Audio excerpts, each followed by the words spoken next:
सर्वव्याधिहर माहेश्वरकवचम्। ॐ नमो भगवते रुद्राय। राजोवाच अङ्गन्यासं यदुक्तं भो महेशाक्षरसंयुतं विधानं कीदृशं तस्य कर्तव्यं केन हेतुना तद्वदस्व महाभाग विस्तरेण ममाग्रतः। भृगुरुवाच कवचं महेश्वरं राजन् देवैरपि सुदुर्लभं यः करोति स्वगात्रेषु पूतात्मा सम्भवेन्नरः। कृत्वा न्यासमिमं यस्तु सङ्ग्रामप्रविशेन्नरः न शरस्तोमरास्तस्य खड्गशक्तिपरश्वधाः प्रभवन्ति रिपोः क्वापि भवेच्छिवपराक्रमः। व्याधिग्रस्तस्तु यः कश्चित् कारयेच्चैव मार्जनम् एकादशकुशैः साग्रैर्मुक्तो भवति नान्यथा। न भूता न पिशाचाश्च कूष्माण्डा न विनायकाः शिवस्मरणमात्रेण न विशन्ति कलेवरे। ॐ नमः पञ्चवक्त्राय शशिसोमार्कनेत्राय भयार्तानामभयाय मम सर्वगात्ररक्षार्थे विनियोगः। ॐ ह्रौं ह्रां ह्रं मन्त्रेणानेन वृषगोमयभस्मनाम् आमन्त्र्य ललाटे तिलकमादाय पठेत्। त्राहि मां देवदुष्प्रेक्ष्य शत्रूणां भयवर्धन। ॐ स्वच्छन्दभैरवः प्राच्या माग्नेयां शिखिलोचनः भूतेशो दक्षिणे भागे नैऋत्यां भीमदर्शनः। वारुणे वृषकेतुश्च वायौ रक्षतु शङ्करः।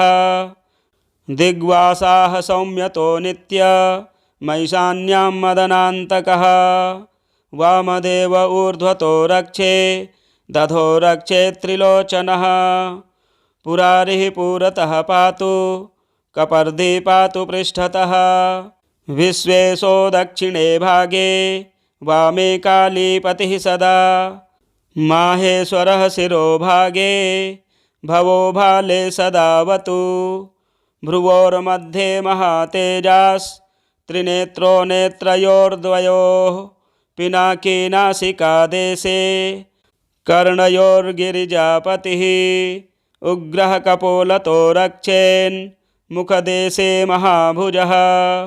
जिह्वायामन्धकध्वंसी दन्तान् रक्षतु मृत्युजित्। नीलकण्ठः सदा कण्ठे पृष्ठे कामाङ्गनाशनः। त्रिपुरारिः स्कन्धदेशे बाहवोश्च चन्द्रशेखरः। हस्तिचर्मधरो हस्ते नखाङ्गुलिषु शूलभृत्। भवानी सह पातु हृदयं पातुदरकटिर्मृडः। गुदे लिङ्गे च मेढ्रे च नाभौ च प्रमथाधिपः। जङ्घोरुचरणे भीमः शर्वाङ्गे केशवप्रियः।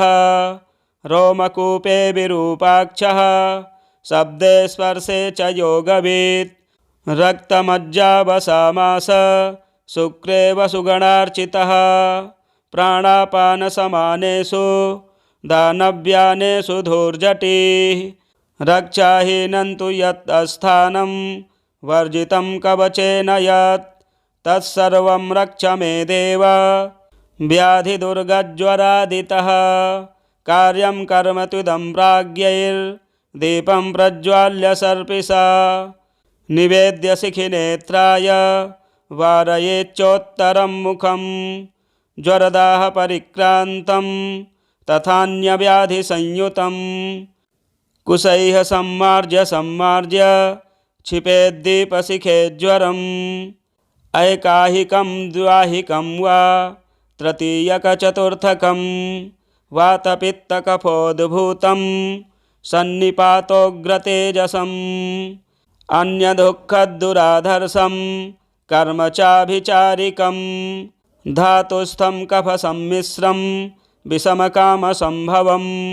भूताभिसङ्गसङ्गर्तं भूतचेष्टादिसंस्थितं शिवाज्ञां घोरमन्त्रेण पूर्ववृत्तं स्वयं स्मर जहि देहं मनुष्यस्य दीपं गच्छ महाज्वर कृत्वा तु कवचं दिव्यं सर्वव्याधिभयार्दनं न बाधन्ते व्याधयस्तं बालग्रहभयाश्च ये लूताविस्फोटकं घोर शिरोर्तिच्छर्दिविग्रहं कामलाक्षयकासञ्च गुल्मसारिभगन्धरं शूलोन्मादञ्च हृद्रोगं यकृतं पाण्डुविद्रधिम् अतिसारादयो रोगा डाकनिग्रहपीडितां पामाविचर्चिकाद्रु कुष्ठव्याधिविसार्दनं स्मरणान्नाशयत्यासु कवचं शूलपाणिनः यस्तु स्मरति नित्यं वै यस्तु धारयते नरः समुक्तः सर्वपापेभ्यो वसेच्छिवपुरे चिरं सख्यव्रतस्य दानस्य यज्ञस्यास्तेव शास्त्रतः न संख्या विद्यते शम्भोः सर्वकामफलप्रदं श्रोतव्यं सततं भक्त्या कवचं सर्वकामिकं लिखितं तिष्ठते यस्य गृहे सम्यगनुत्तमं न तत्र कलहोद्वेगं नाकालमरणं भवेत् नाल्पप्रज्ञाः स्त्रियस्तत्र न दौर्भाग्यसमाश्रिताः तस्मान्माहेश्वरं नाम कवचं सुरगणार्चितं श्रोतव्यं पठितव्यं च मन्तव्यं भावुकप्रदं माहेश्वरस्य कवचं सर्वव्याधिनिषूदनं यः पठेच्चेन्नरो नित्यं सव्रजेच्छाङ्करं पुरम्। ॐ नमो भगवते रुद्राय। राजोवाच अङ्गन्यासं यदुक्तं भो महेशाक्षरसंयुतं विधानं कीदृशं तस्य कर्तव्यं केन हेतुना तद्वदस्व महाभाग विस्तरेण ममाग्रतः। भृगुरुवाच कवचं महेश्वरं राजन् देवैरपि सुदुर्लभं यः करोति स्वगात्रेषु पूतात्मा सम्भवेन्नरः कृत्वा न्यासमिमं यस्तु सङ्ग्रामप्रविशेन्नरः न शरस्तोमरास्तस्य खड्गशक्तिपरस्वधाः प्रभवन्ति रिपोः क्वापि भवेच्छिवपराक्रमः व्याधिग्रस्तस्तु यः कश्चित् कारयेच्चैव मार्जनम् एकादशकुशैः साग्रैर्मुक्तो भवति नान्यथा न भूता न पिशाचाश्च कूष्माण्डा न विनायकाः शिवस्मरणमात्रेण न विशन्ति कलेवरे। ॐ नमः पञ्चवक्त्राय शशिसोमार्कनेत्राय भयार्तानामभयाय मम सर्वगात्ररक्षार्थे विनियोगः। ॐ ह्रौं ह्रां ह्रं मन्त्रेणानेन भृशगोमयभस्मनाम् आमन्त्र्य ललाटे तिलकमादाय पठेत्। त्राहि मां देवदुष्प्रेक्ष्य शत्रूणां भयवर्धन। ॐ स्वच्छन्दभैरवः प्राच्या माग्नेयां शिखिलोचनः भूतेशो दक्षिणे भागे नैऋत्यां भीमदर्शनः। वारुणे वृषकेतुश्च वायौ रक्षतु शङ्करः। दिग्वासाः सौम्यतो नित्य मैशान्यां मदनान्तकः। वामदेव ऊर्ध्वतो रक्षे दधो रक्षे त्रिलोचनः। पुरारिः पुरतः पातु कपर्दी पातु पृष्ठतः। विश्वेशो दक्षिणे भागे वामे कालीपतिः सदा। माहेश्वरः शिरोभागे भवो भाले सदावतु।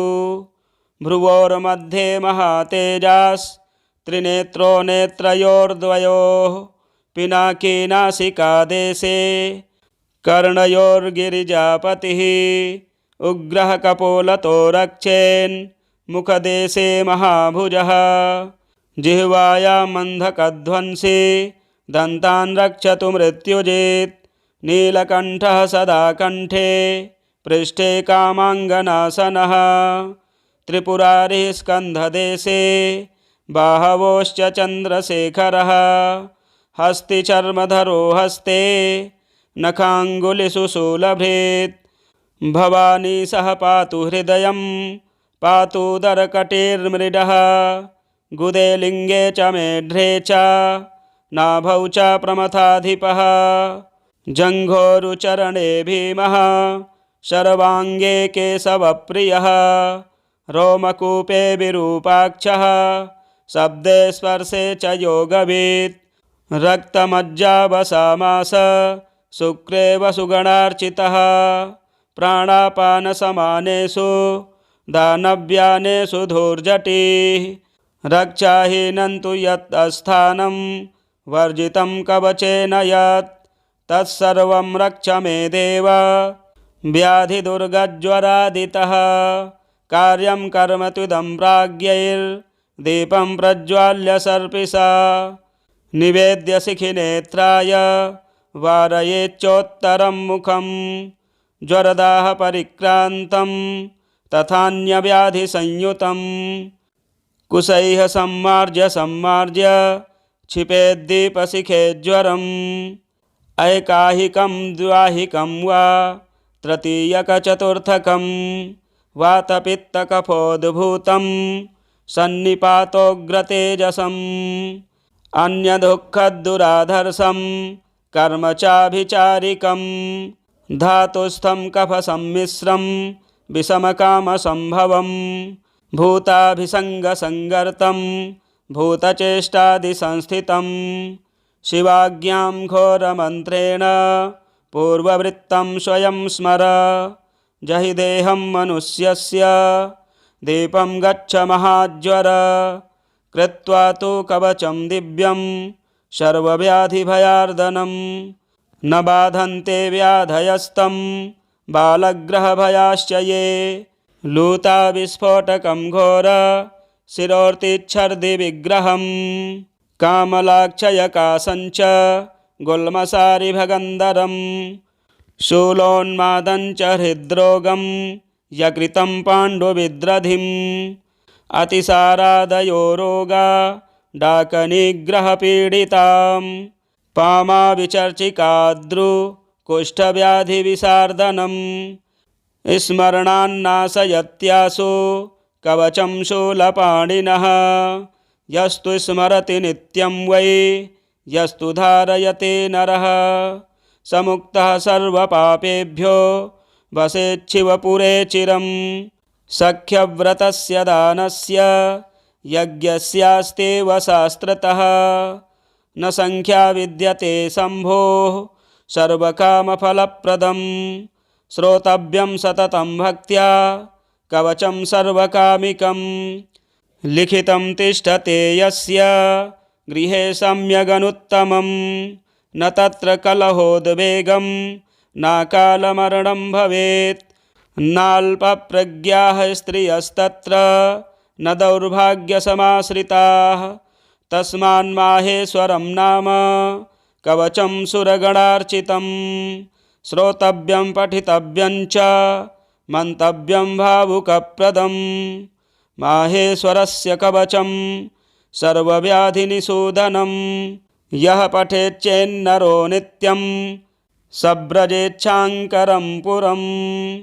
ॐ नमो भगवते रुद्राय। राजोवाच अङ्गन्यासं यदुक्तं भो महेशाक्षरसंयुतं विधानं कीदृशं तस्य कर्तव्यं केन हेतुना तद्वदस्व महाभाग विस्तरेण ममाग्रतः।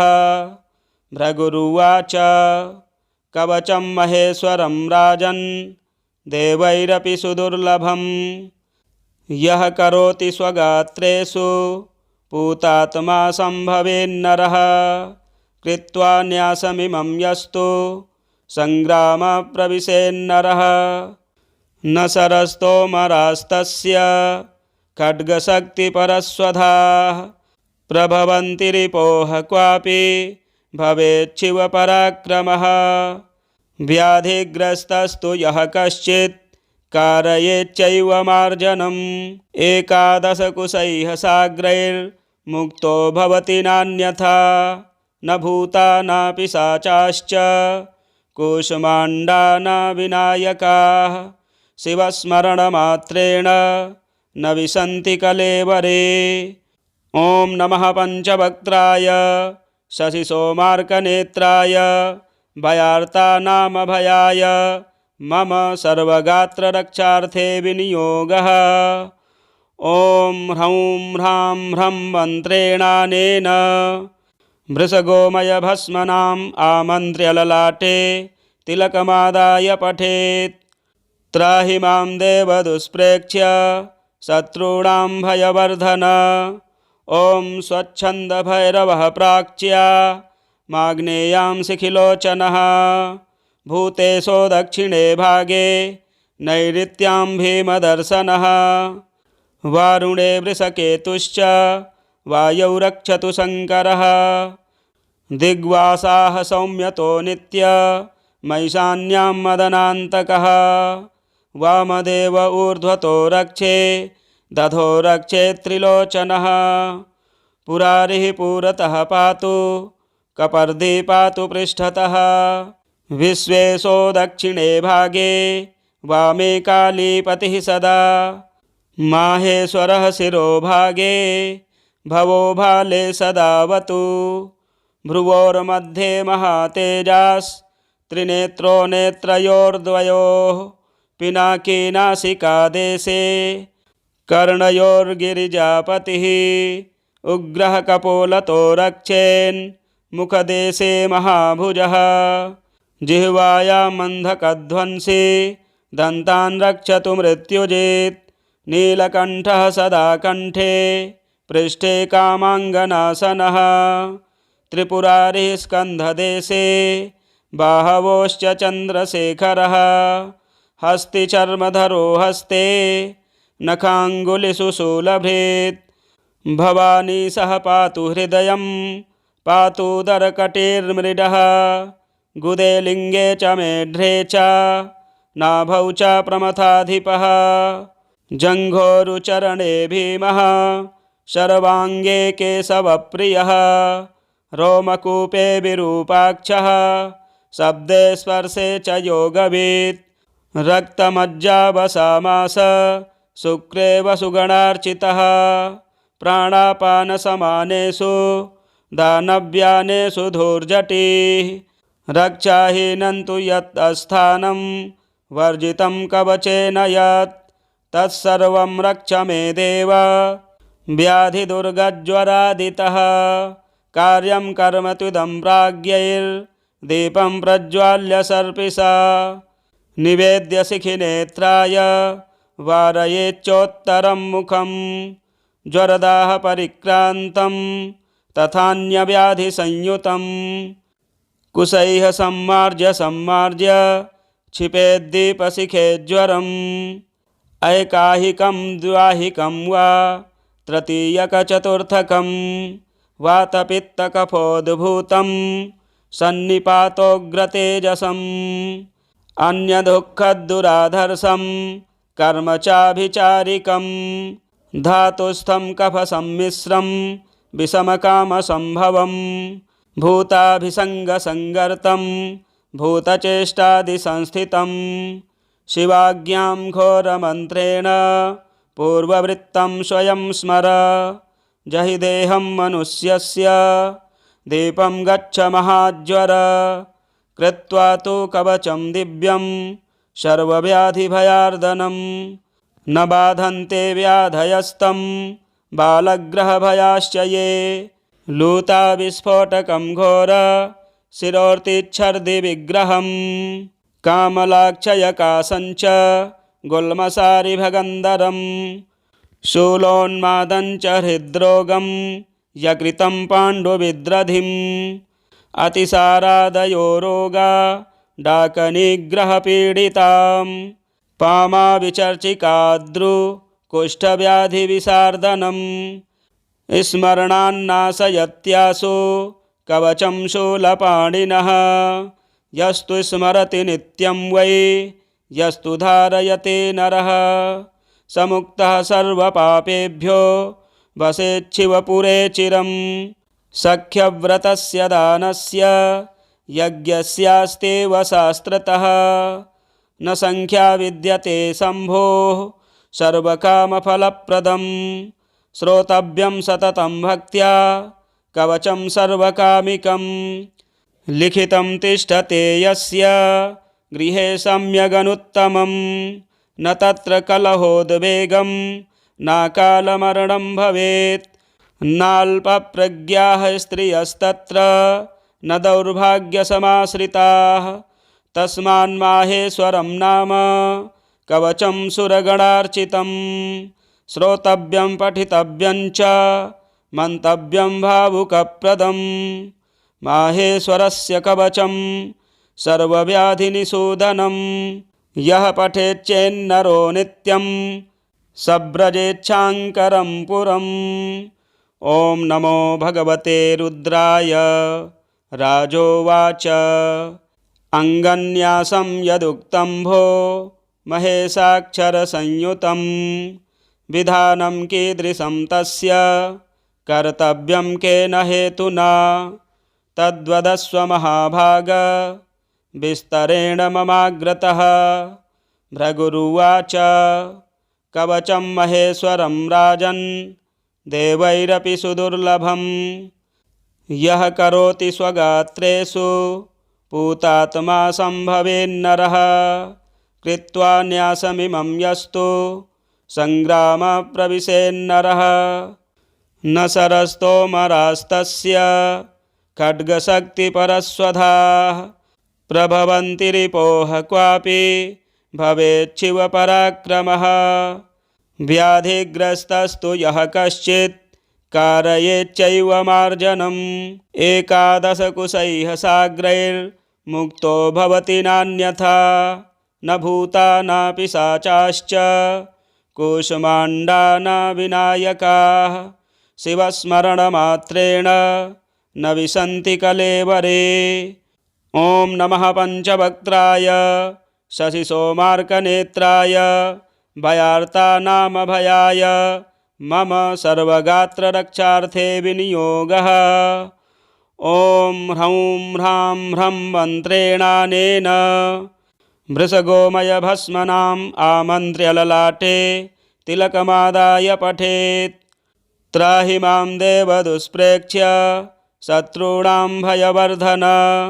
ॐ स्वच्छन्दभैरवः प्राच्या माग्नेयां शिखिलोचनः भूतेशो दक्षिणे भागे नैऋत्यां भीमदर्शनः। वारुणे वृषकेतुश्च वायौ रक्षतु शङ्करः। दिग्वासाः सौम्यतो नित्य मैशान्यां मदनान्तकः। वामदेव ऊर्ध्वतो रक्षे दधो रक्षे त्रिलोचनः। पुरारिः पुरतः पातु कपर्दी पातु पृष्ठतः। विश्वेशो दक्षिणे भागे वामे कालीपतिः सदा। माहेश्वरः शिरोभागे भवो भाले सदावतु।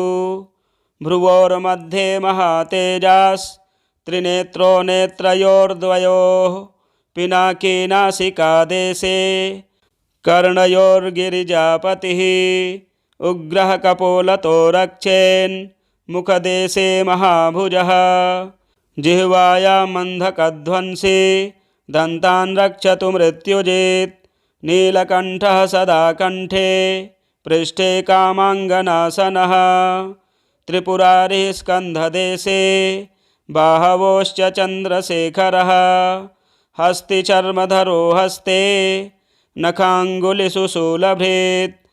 भवानी सह पातु हृदयं पातुदरकटिर्मृडः। गुदे लिङ्गे च मेढ्रे च नाभौ च प्रमथाधिपः। जङ्घोरुचरणे भीमः सर्वाङ्गे केशवप्रियः। रोमकूपे विरूपाक्षः शब्दे स्पर्शे च योगवित् रक्तमज्जावसामास शुक्रे वसुगणार्चितः प्राणापानसमानेषु दानव्यानेषु धूर्जटिः रक्षाहीनं तु यत् अस्थानं वर्जितं कवचेन यत् तत्सर्वं रक्ष मे देव व्याधिदुर्गज्वरादितः कार्यं कर्म त्विदं प्राज्ञैर्दीपं प्रज्वाल्य सर्पिषा निवेद्य शिखिनेत्राय वारयेच्चोत्तरं मुखं ज्वरदाह परिक्रान्तं तथान्यव्याधिसंयुतं कुशैः सम्मार्ज्य क्षिपेद्दीपशिखे ज्वरम् ऐकाहिकं द्वाहिकं वा तृतीयकचतुर्थकं वातपित्तकफोद्भूतं सन्निपातोग्रतेजसम् अन्यदुःखदुराधर्षं कर्म चाभिचारिकं धातुस्थं कफसम्मिश्रं विषमकामसम्भवं भूताभिसङ्गसङ्गर्तं भूतचेष्टादिसंस्थितं शिवाज्ञां घोरमन्त्रेण पूर्ववृत्तं स्वयं स्मर जहि देहं मनुष्यस्य दीपं गच्छ महाज्वर कृत्वा तु कवचं दिव्यं सर्वव्याधिभयार्दनं न बाधन्ते व्याधयस्तं बालग्रहभयाश्च ये लूताविस्फोटकं घोर शिरोर्तिच्छर्दिविग्रहं कामलाक्षयकासञ्च गुल्मसारिभगन्धरं शूलोन्मादञ्च हृद्रोगं यकृतं पाण्डुविद्रधिम् अतिसारादयो रोगा डाकनिग्रहपीडितां पामाविचर्चिकाद्रुकुष्ठव्याधिविशार्दनं स्मरणान्नाशयत्यासु कवचं शूलपाणिनः यस्तु स्मरति नित्यं वै यस्तु धारयते नरः समुक्तः सर्वपापेभ्यो वसेच्छिवपुरे चिरम् सख्यव्रतस्य दानस्य यज्ञस्यास्तेव शास्त्रतः न संख्या विद्यते शम्भोः सर्वकामफलप्रदं श्रोतव्यं सततं भक्त्या कवचं सर्वकामिकं लिखितं तिष्ठते यस्य गृहे सम्यगनुत्तमं न तत्र कलहोद्वेगं नाकालमरणं भवेत् नाल्पप्रज्ञाः स्त्रियस्तत्र न दौर्भाग्यसमाश्रिताः तस्मान्माहेश्वरं नाम कवचं सुरगणार्चितं श्रोतव्यं पठितव्यं च मन्तव्यं भावुकप्रदं माहेश्वरस्य कवचं सर्वव्याधिनिषूदनं यः पठेच्चेन्नरो नित्यं सव्रजेच्छाङ्करं पुरम्।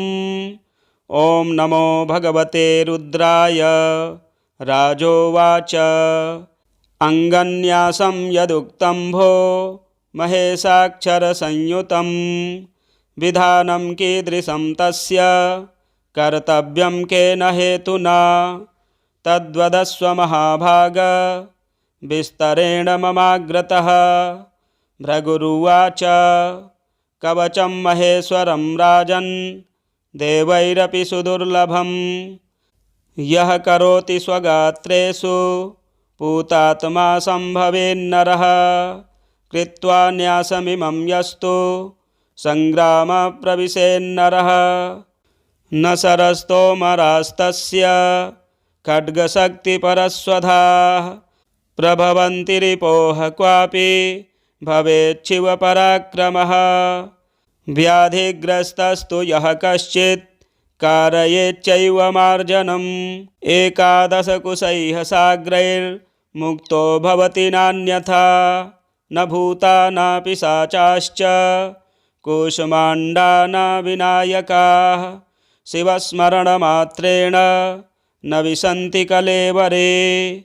ॐ नमः पञ्चवक्त्राय शशिसोमार्कनेत्राय भयार्तानामभयाय मम सर्वगात्ररक्षार्थे विनियोगः। ॐ ह्रौं ह्रां ह्रं मन्त्रेणानेन भृशगोमयभस्मनाम् आमन्त्र्य ललाटे तिलकमादाय पठेत्। त्राहि मां देव दुष्प्रेक्ष्य शत्रूणां भयवर्धन। ॐ स्वच्छन्दभैरवः प्राच्या माग्नेयां शिखिलोचनः। भूतेशो दक्षिणे भागे नैऋत्यां भीमदर्शनः। वारुणे वृषकेतुश्च वायौ रक्षतु शङ्करः। दिग्वासाः सौम्यतो नित्य मैशान्यां मदनान्तकः। वामदेव ऊर्ध्वतो रक्षे दधो रक्षे त्रिलोचनः। पुरारिः पुरतः पातु कपर्दी पातु पृष्ठतः। विश्वेशो दक्षिणे भागे वामे कालीपतिः सदा। माहेश्वरः शिरोभागे भवो भाले सदावतु। भ्रुवोर्मध्ये महातेजास्त्रिनेत्रो नेत्रयोर्द्वयोः। पिनाकी नासिकादेशे कर्णयोर्गिरिजापतिः। उग्रः कपोलतो रक्षेन् मुखदेशे महाभुजः। जिह्वायाम् अन्धकध्वंसी दन्तान् रक्षतु मृत्युजित्। नीलकण्ठः सदा कण्ठे पृष्ठे कामाङ्गनाशनः। त्रिपुरारिः स्कन्धदेशे बाहवोश्च चन्द्रशेखरः। हस्तिचर्मधरो हस्ते नखाङ्गुलिषु शूलभृत्। भवानी सह पातु हृदयं पातुदरकटिर्मृडः। गुदे लिङ्गे च मेढ्रे च नाभौ च प्रमथाधिपः।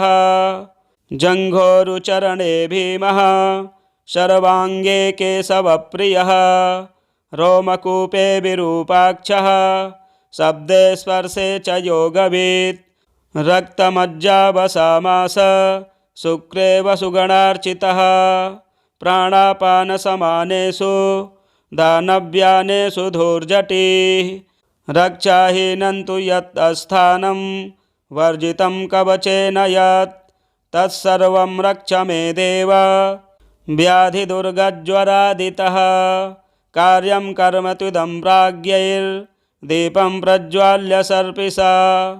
निवेद्य शिखिनेत्राय वारयेच्चोत्तरं मुखं। ज्वरदाह परिक्रान्तं तथान्यव्याधिसंयुतं। कुशैः सम्मार्ज्य सम्मार्ज्य क्षिपेद्दीपशिखे ज्वरम्। ऐकाहिकं द्वाहिकं वा तृतीयकचतुर्थकं।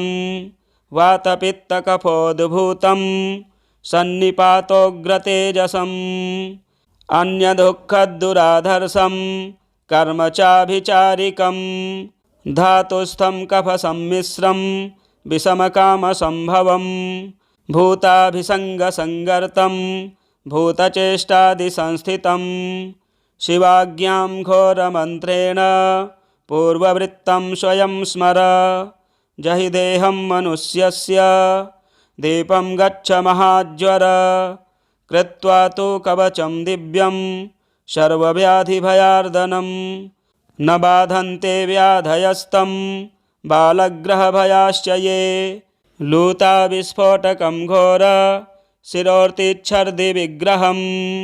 कामलाक्षयकासञ्च गुल्मसारिभगन्धरं। शूलोन्मादञ्च हृद्रोगं यकृतं पाण्डुविद्रधिम्। अतिसारादयो रोगा डाकनिग्रहपीडितां। पामाविचर्चिकाद्रु कुष्ठव्याधिविशार्दनं।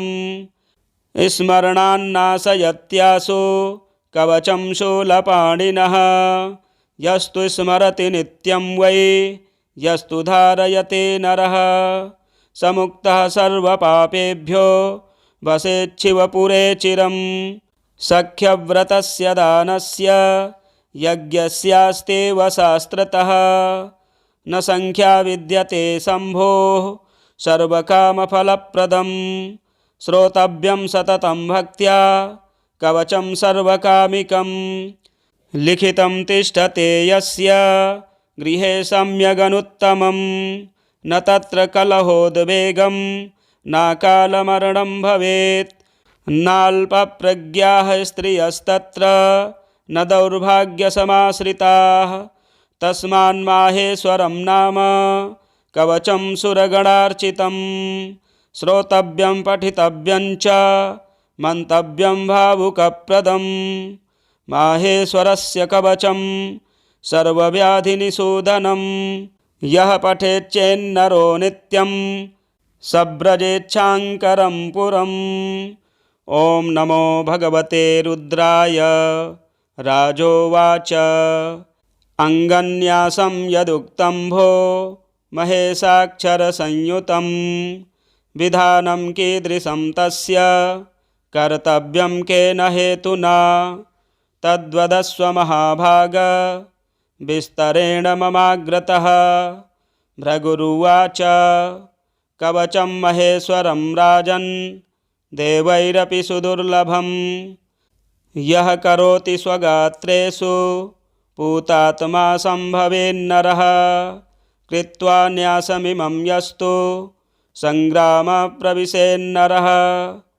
न शरस्तोमरास्तस्य खड्गशक्तिपरश्वधाः। प्रभवन्ति रिपोः क्वापि भवेच्छिवपराक्रमः। व्याधिग्रस्तस्तु यः कश्चित् कारयेच्चैव मार्जनम्। एकादशकुशैः साग्रैर्मुक्तो भवति नान्यथा। न भूता न पिशाचाश्च कूष्माण्डा न विनायकाः। शिवस्मरणमात्रेण न विशन्ति कलेवरे। ॐ नमः पञ्चवक्त्राय शशिसोमार्कनेत्राय भयार्तानामभयाय मम सर्वगात्ररक्षार्थे विनियोगः। ॐ ह्रौं ह्रां ह्रं मन्त्रेणानेन भृशगोमयभस्मनाम् आमन्त्र्य ललाटे तिलकमादाय पठेत्। त्राहि मां देवदुष्प्रेक्ष्य शत्रूणां भयवर्धन। ॐ स्वच्छन्दभैरवः प्राच्या माग्नेयां शिखिलोचनः। भूतेशो दक्षिणे भागे नैऋत्यां भीमदर्शनः। वारुणे वृषकेतुश्च वायौ रक्षतु शङ्करः। दिग्वासाः सौम्यतो नित्य मैशान्यां मदनान्तकः। वामदेव ऊर्ध्वतो रक्षे दधो रक्षे त्रिलोचनः। पुरारिः पुरतः पातु कपर्दी पातु पृष्ठतः। विश्वेशो दक्षिणे भागे वामे कालीपतिः सदा। माहेश्वरः शिरोभागे भवो भाले सदावतु। भ्रुवोर्मध्ये महातेजास्त्रिनेत्रो नेत्रयोर्द्वयोः। पिनाकी नासिकादेशे कर्णयोर्गिरिजापतिः। उग्रः कपोलतो रक्षेन् मुखदेशे महाभुजः। जिह्वायाम् अन्धकध्वंसी दन्तान् रक्षतु मृत्युजित्। नीलकण्ठः सदा कण्ठे पृष्ठे कामाङ्गनाशनः। त्रिपुरारिः स्कन्धदेशे बाहवोश्च चन्द्रशेखरः। हस्तिचर्मधरो हस्ते नखाङ्गुलिषु शूलभृत्। भवानी सह पातु हृदयं पातुदरकटिर्मृडः। गुदे लिङ्गे च मेढ्रे च नाभौ च प्रमथाधिपः। जङ्घोरुचरणे भीमः शर्वाङ्गे केशवप्रियः। रोमकूपे विरूपाक्षः शब्दे स्पर्शे च योगवित्। रक्तमज्जावसामास शुक्रे वसुगणार्चितः। प्राणापानसमानेषु दानव्यानेषु धूर्जटिः। रक्षाहीनं तु यत् अस्थानं वर्जितं कवचेन यत्। तत्सर्वं रक्ष मे देव व्याधिदुर्गज्वरादितः। कार्यं कर्म त्विदं प्राज्ञैर्दीपं प्रज्वाल्य सर्पिषा। निवेद्य शिखिनेत्राय वारयेच्चोत्तरं मुखं। ज्वरदाह परिक्रान्तं तथान्यव्याधिसंयुतं।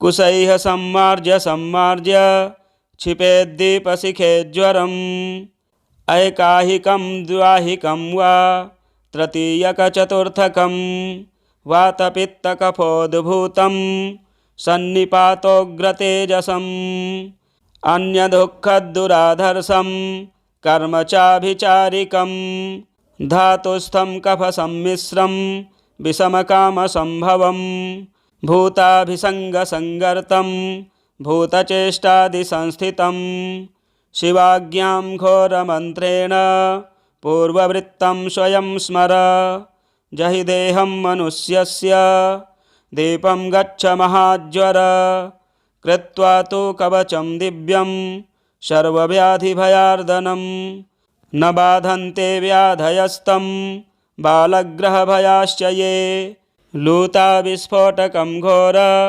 शिरोर्तिच्छर्दिविग्रहं कामलाक्षयकासञ्च गुल्मसारिभगन्धरं शूलोन्मादञ्च हृद्रोगं यकृतं पाण्डुविद्रधिम् अतिसारादयो रोगा डाकनिग्रहपीडितां पामाविचर्चिकाद्रुकुष्ठव्याधिविसार्दनं स्मरणान्नाशयत्यासु कवचं शूलपाणिनः यस्तु स्मरति नित्यं वै यस्तु धारयते नरः समुक्तः सर्वपापेभ्यो वसेच्छिवपुरे चिरम् सख्यव्रतस्य दानस्य यज्ञस्यास्तेव शास्त्रतः न संख्या विद्यते शम्भोः सर्वकामफलप्रदं श्रोतव्यं सततं भक्त्या कवचं सर्वकामिकं लिखितं तिष्ठते यस्य गृहे सम्यगनुत्तमं न तत्र कलहोद्वेगं नाकालमरणं भवेत् नाल्पप्रज्ञाः स्त्रियस्तत्र न दौर्भाग्यसमाश्रिताः तस्मान्माहेश्वरं नाम कवचं सुरगणार्चितं श्रोतव्यं पठितव्यं च मन्तव्यं भावुकप्रदं माहेश्वरस्य कवचं सर्वव्याधिनिषूदनं यः पठेच्चेन्नरो नित्यं सव्रजेच्छाङ्करं पुरम्। ॐ नमो भगवते रुद्राय। राजोवाच अङ्गन्यासं यदुक्तं भो महेशाक्षरसंयुतं विधानं कीदृशं तस्य कर्तव्यं केन हेतुना तद्वदस्व महाभाग विस्तरेण ममाग्रतः। भृगुरुवाच कवचं महेश्वरं राजन् देवैरपि सुदुर्लभं यः करोति स्वगात्रेषु पूतात्मा सम्भवेन्नरः कृत्वा न्यासमिमं यस्तु सङ्ग्रामप्रविशेन्नरः न शरस्तोमरास्तस्य खड्गशक्तिपरस्वधाः प्रभवन्ति रिपोः क्वापि भवेच्छिवपराक्रमः व्याधिग्रस्तस्तु यः कश्चित् कारयेच्चैव मार्जनम् एकादशकुशैः साग्रैर्मुक्तो भवति नान्यथा न भूता न पिशाचाश्च कूष्माण्डा न विनायकाः शिवस्मरणमात्रेण न विशन्ति कलेवरे। ॐ नमः पञ्चवक्त्राय शशिसोमार्कनेत्राय भयार्तानामभयाय मम सर्वगात्ररक्षार्थे विनियोगः। ॐ ह्रौं ह्रां ह्रं मन्त्रेणानेन भृशगोमयभस्मनाम् आमन्त्र्य ललाटे तिलकमादाय पठेत्। त्राहि मां देवदुष्प्रेक्ष्य शत्रूणां भयवर्धन। ॐ स्वच्छन्दभैरवः प्राच्या माग्नेयां शिखिलोचनः भूतेशो दक्षिणे भागे नैऋत्यां भीमदर्शनः। वारुणे वृषकेतुश्च वायौ रक्षतु शङ्करः। दिग्वासाः सौम्यतो नित्य मैशान्यां मदनान्तकः। वामदेव ऊर्ध्वतो रक्षे दधो रक्षे त्रिलोचनः। पुरारिः पुरतः पातु कपर्दी पातु पृष्ठतः। विश्वेशो दक्षिणे भागे वामे कालीपतिः सदा। माहेश्वरः शिरोभागे भवो भाले सदावतु। भ्रुवोर्मध्ये महातेजास्त्रिनेत्रो नेत्रयोर्द्वयोः। पिनाकी नासिकादेशे कर्णयोर्गिरिजापतिः।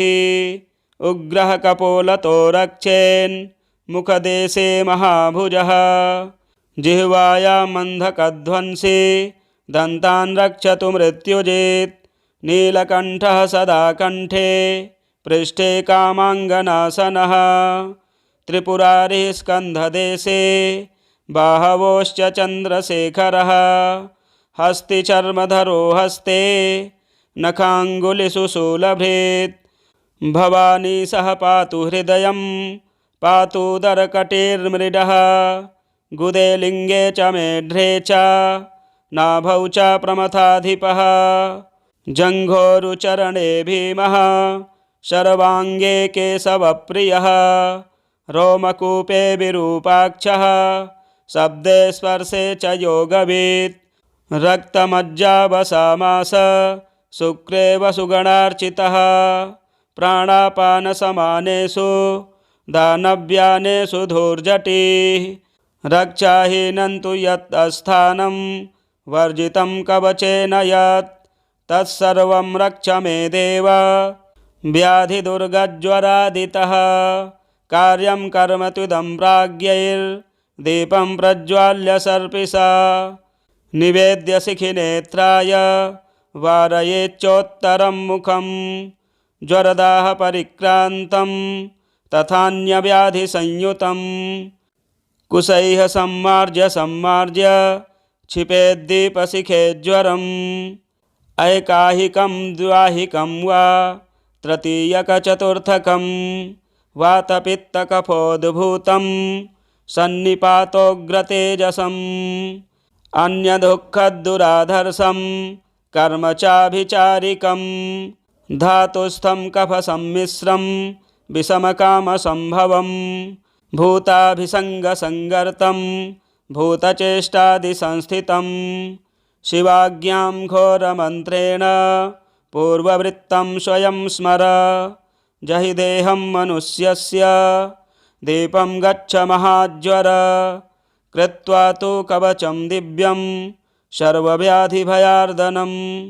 न बाधन्ते व्याधयस्तं बालग्रहभयाश्च ये। लूताविस्फोटकं घोर शिरोर्तिच्छर्दिविग्रहं। कामलाक्षयकासञ्च गुल्मसारिभगन्धरं। शूलोन्मादञ्च हृद्रोगं यकृतं पाण्डुविद्रधिम्। अतिसारादयो रोगा डाकनिग्रहपीडितां। पामाविचर्चिकाद्रुकुष्ठव्याधिविशार्दनं। स्मरणान्नाशयत्यासु कवचं शूलपाणिनः। यस्तु स्मरति नित्यं वै यस्तु धारयते नरः। समुक्तः सर्वपापेभ्यो वसेच्छिवपुरे चिरं। सख्यव्रतस्य दानस्य यज्ञस्यास्तेव शास्त्रतः। न संख्या विद्यते शम्भोः सर्वकामफलप्रदं। श्रोतव्यं सततं भक्त्या कवचं सर्वकामिकं। लिखितं तिष्ठते यस्य गृहे सम्यगनुत्तमं। न तत्र कलहोद्वेगं नाकालमरणं भवेत्। नाल्पप्रज्ञाः स्त्रियस्तत्र न दौर्भाग्यसमाश्रिताः। तस्मान्माहेश्वरं नाम कवचं सुरगणार्चितं। श्रोतव्यं पठितव्यं च मन्तव्यं भावुकप्रदं। माहेश्वरस्य कवचं सर्वव्याधिनिषूदनं। यः पठेच्चेन्नरो नित्यं सव्रजेच्छाङ्करं पुरम्। श्री माहेश्वर कवचम संपूर्णम। सभी प्रकार के रोग नाश के लिए यह कवच बहुत ही प्रभावशाली स्तोत्र है। इसका पाठ आप अवश्य करें और हमारे चैनल को भी सब्सक्राइब करें, वीडियो शेयर करें, लाइक करें। मिलते हैं अगले वीडियो में। हर हर महादेव।